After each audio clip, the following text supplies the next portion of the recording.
Hello friends, આજે આપણે બનાવીશું કાચી કેરીની વેફર. બટેકાની સિઝન છે તો બધા બટેકાની વેફર તો બનાવતા જ હશે, પણ આજે આપણે એક નવું ટ્રાય કરશું કાચી કેરીની વેફર. તો સૌપ્રથમ કાચી કેરીને છાલ કાઢી અને આ ચિપ્સની મશીનથી આપણે વેફર પાડી નાખશું.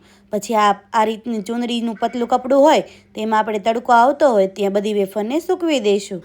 આ વેફરને દિવસે તડકામાં અને સાંજે પંખા નીચે સૂકવી દેવાની છે. 2 દિવસ પ્રોસેસ કરશો એટલે આ રીતે કડક વેફર તૈયાર થઈ જશે.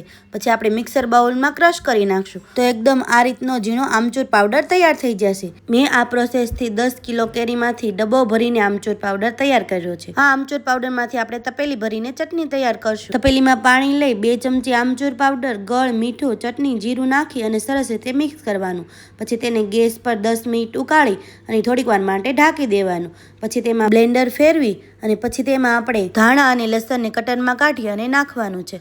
જો તમે આંબલીની ચટણી ના ખાઈ શકતા હો એના માટે આ બેસ્ટ ઉપાય છે કેરીની ચટણી. આ ચટણીનો ઉપયોગ આપણે બટેટા પૂરી, ભજીયા, વડાપાવ, દાબેલીમાં પણ કરી શકીએ છીએ. તો એકવાર જરૂરથી ટ્રાય કરો કાચી કેરીની ચટણી. જો તમને મારો વિડીયો ગમ્યો હોય તો લાઇક, શેર અને સબસ્ક્રાઈબ જરૂરથી કરજો.